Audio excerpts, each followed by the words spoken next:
Result drop করেছে, গত 19 বছরের মধ্যে সবচেয়ে বেশি ড্রপ করেছে। জুলাই পরবর্তী এসএসসি পরীক্ষায় মাদ্রাসা বোর্ডের ফলাফলের লাগাতার ধস। গত বছরের তুলনায় এসএসসিতে পাশের হার কমেছে 6%।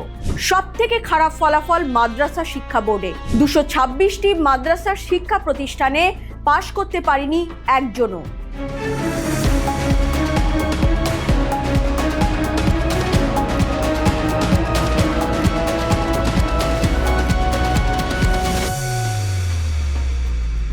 দাঁড়িপাল্লায় ভোট দিলে যেমন জান্নাত নিশ্চিত, আর মাদ্রাসা বোর্ডে পরীক্ষা দিলে নাকি পাশ করা নিশ্চিত। পুরোটাই মজা, খিল্লি, হাসি তামাশা। বাংলাদেশে এসএসসি পরীক্ষার ফলাফল প্রকাশ হতেই মাদ্রাসা শিক্ষা নিয়ে তুমুল আলোচনা সোশ্যাল মিডিয়া জুড়ে। নেটিজেনদের একাংশের দাবি, শিক্ষার মধ্যে দিয়ে যারা ধর্ম চর্চা করেন তাদের আর পরীক্ষার পাশের প্রয়োজন কি? গত 19 বছরের সবচেয়ে খারাপ ফল দেশের এসএসসি পরীক্ষায়। চলতি বছরে এসএসসি পরীক্ষায় 312টি শিক্ষা প্রতিষ্ঠানে একজনও পাশ করতে পারেনি। মাদ্রাসা শিক্ষা বোর্ডের অধীনে শূন্য পাশ প্রতিষ্ঠানের সংখ্যা উল্লেখযোগ্যভাবে বেড়েছে। বাংলাদেশে ব্যাঙের ছাতার মতো গজিয়ে উঠেছে মাদ্রাসা। এমন বিভ্রান্তকর পরিস্থিতি যে দেশে মোট কতগুলি মাদ্রাসা শিক্ষা প্রতিষ্ঠান রয়েছে তার হিসেব সরকারও পর্যন্ত দিতে পারেন না। 2018 সালের একটি পরিসংখ্যান বলছে, ঢাকার যাত্রাবাড়ি থেকে কাঁচপুর পর্যন্ত 8 কিলোমিটারের মধ্যে গড়ে উঠেছে 68টি মাদ্রাসা, মানে প্রতি কিলোমিটারে 8টিরও বেশি। এসএসসি পরীক্ষার রেজাল্ট বেরোনোর পর সদ্য একটি মাদ্রাসা শিক্ষা প্রতিষ্ঠানের ছবি সামনে এসেছে।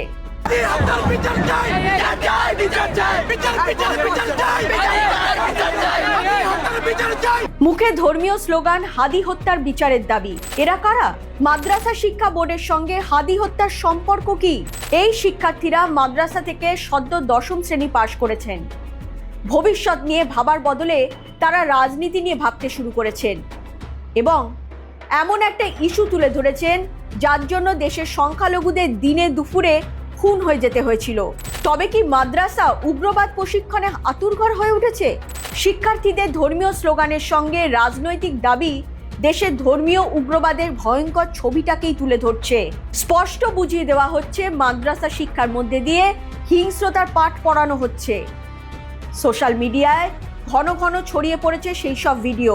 বাংলাদেশের মিডিয়াগুলি তাদের আবার আইডিয়াল শিক্ষার্থীর তকমা দিয়ে সমাজ মাধ্যমে প্রচার করছেন। শিক্ষার্থীদের উজ্জ্বল ভবিষ্যতের কথা চিন্তা না করে দেশের গণমাধ্যম এদেরকে উৎসাহ দিচ্ছে। শিক্ষার নামে মাদ্রাসা প্রশিক্ষণ শেষে 2 দিন বাদে এই মাদ্রাসা শিক্ষার্থীদের আন্দোলনের নামে বাংলাদেশের স্বাধিকার ও স্বায়ত্তশাসনের নামে শাহবাগে নামিয়ে দেওয়া হবে। ভারত বিরোধিতার বীজ বুনে নোংরা রাজনৈতিক স্বার্থসিদ্ধি করা হবে। বলির পাঠা হবে জেনজি। তাদের আশ্রয় হবে ভবিষ্যতে জেলের অন্ধকার কুঠুরিতে। আর নেটিজেনরা মাদ্রাসা শিক্ষার্থীদের স্লোগান শুনে তারা কি বলছেন? সমাজ মাধ্যমে পোস্ট করা তাদের বক্তব্য ও মন্তব্যগুলি তবে একবার ভালো করে দেখুন, পড়ুন ভালো করে।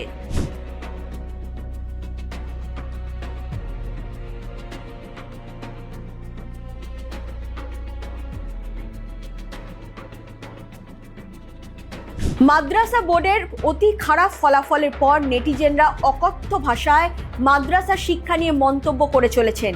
তারাও বুঝতে শুরু করেছেন ধর্ম শিক্ষার নামে, ইসলামের নীতি নৈতিকতা শেখানোর নামে মাদ্রাসাগুলিতে ভাওতাবাজি দেওয়া হয়। হাসিনা সরকারের পতনের পর অন্তর্বর্তী সরকারের আমলে দেশে ধর্মীয় উগ্রবাদ মাথা চাড়া দিয়ে উঠেছে, আর তারই ফলশ্রুতি মাদ্রাসা শিক্ষায় ধস। অন্তর্বর্তী সরকারের আমল থেকে মাদ্রাসা শিক্ষার পাশের হাত দেখলে বোঝা যায় দেশের মাদ্রাসা শিক্ষার দুরবস্থা। বিপন্ন বললেও ভুল হবে না। এসএসসি পরীক্ষায় মাদ্রাসা শিক্ষার ফলাফল চলতি বছরে প্রায় 10% নেমেছে। 2025 সালে যেখানে পাশের হার ছিল 68.09%, তা এবছর কমে দাঁড়িয়েছে মাত্র 55.49%। 2024 সালে মাদ্রাসা শিক্ষা বোর্ডে পাশের হার ছিল 79.66%। শুধু মাদ্রাসা শিক্ষাই নয়, দেশের সার্বিক শিক্ষা ব্যবস্থায় ভয়ঙ্কর বিপর্যয় নেমে এসেছে। এবারে এসএসসি ও সমমানের পরীক্ষায় 312টি শিক্ষা প্রতিষ্ঠানে কোনো শিক্ষার্থী পাশ করতে পারেনি। গত বছর এমন প্রতিষ্ঠানের সংখ্যা ছিল 134টি। অর্থাৎ এক বছরের ব্যবধানে শূন্য পাস প্রতিষ্ঠানের সংখ্যা বেড়েছে দ্বিগুণেরও বেশি, 178টি। এবার শতভাগ শিক্ষার্থী পাশ করেছে এমন প্রতিষ্ঠানের সংখ্যা কমে দাঁড়িয়েছে 669টিতে। গত বছর এর সংখ্যা ছিল 984টি। তাহলে বুঝতেই পারছেন পরিস্থিতি কতটা ভয়ঙ্কর। 2011 সালে প্রকাশিত হয় political economy of Madrasa education.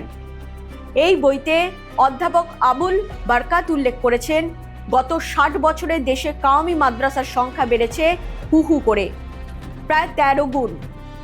Alia মাদ্রাসার সংখ্যা বেড়েছে প্রায় 11 গুণ। আবুল বারকাতের মতো অর্থনীতিবিদরা মনে করছেন, বাংলাদেশের সমাজ ও রাজনীতিতে যেহেতু ধর্মের প্রভাব বাড়ছে, সেই সঙ্গে তাল মিলিয়ে বাড়ছে মাদ্রাসার সংখ্যা। অর্থাৎ সমাজ ও রাজনীতিতে প্রভাব বিস্তারের জন্য মাদ্রাসা শিক্ষাকে ব্যবহার করা হচ্ছে।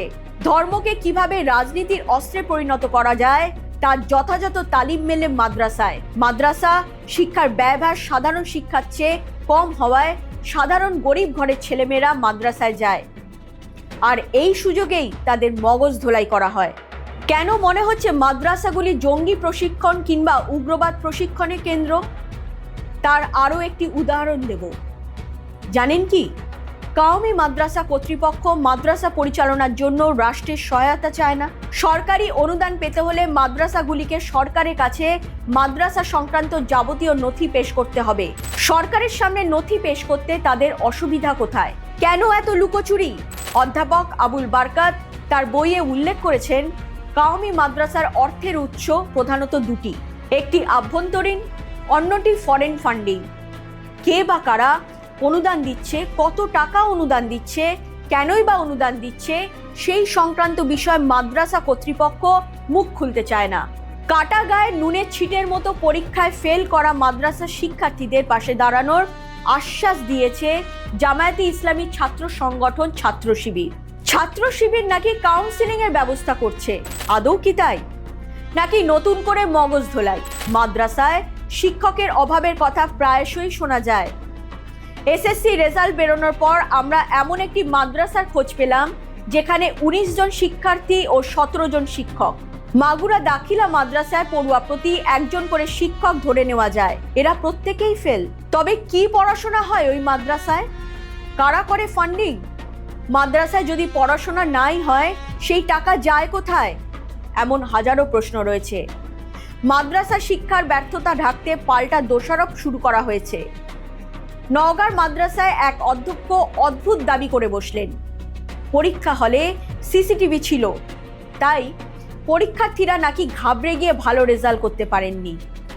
বুঝুন তাহলে কি হাল বাংলাদেশের মাদ্রাসাগুলির। পড়াশোনার নামগন্ধ নেই, এদিকে মাদ্রাসার হুজুরদের একের পর এক কেচ্ছা সামনে আসছে। কিশোরী থেকে বালক মাদ্রাসার হুজুরদের যৌন লালসার শিকার হচ্ছেন। তাহলে কি দাঁড়াচ্ছে? উগ্রবাদের প্রশিক্ষণ। যৌন লালসার শিকার বাংলাদেশের মাদ্রাসাগুলির এক অতি ভয়ঙ্কর ছবি উঠে আসছে। এদিকে দেশের সরকার যা বলছে সেখানেও বিপদের গন্ধ।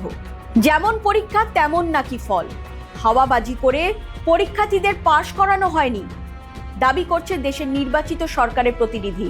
একটা প্রাচীন সংস্কৃতি আমরা দেখেছি ফেস্টিভ্যালের সময়, যেখানে কৃত্রিমভাবে জিপিএ 5 কিংবা পাশের পরিমাণ বাড়ানো হতো। আমরা সেই সংস্কৃতি থেকে টোটালি বের হয়ে এসেছি। নির্মোহভাবে যে মূল্যায়ন হয়েছে এবং মূল্যায়নের জন্য যারা নিরীক্ষণকারী রয়েছেন শিক্ষকদেরকে ট্রেনিং দেওয়া হয়েছে, সেভাবে রেজাল্টে এসেছে। ঘুরপথে সরকারও মেনে নিচ্ছে দেশের শিক্ষার হাল খারাপ। প্রায় 18,29,000 পরীক্ষার্থীদের মধ্যে প্রায় 7 লাখ পরীক্ষার্থী ফেল, যার অধিকাংশই মাদ্রাসা শিক্ষা বোর্ডের। যেসব প্রতিষ্ঠানে 100% পাশ করেনি তাদের বিরুদ্ধে ব্যবস্থা নেওয়া হবে বলে জানিয়েছে দেশের শিক্ষামন্ত্রী। এখন প্রশ্ন, সত্যি কি সরকার খতিয়ে দেখবে? কারণ চলতি বছরে এসএসসি পরীক্ষার ফল কিন্তু কেবল কুফল নয়, বরং অশনি সংকেত। দেরি না করে কেন রেজাল্ট খারাপ হচ্ছে তলিয়ে দেখা উচিত দেশের নির্বাচিত সরকারের। না হলে আগামী দিনে বিপদ বাড়বে, বই কমবে না। এরকম আরও খবর পেতে নজর রাখুন জিও পালস টিভিতে। লাইক করুন, শেয়ার করুন, সাবস্ক্রাইব করুন জিও পালস টিভি।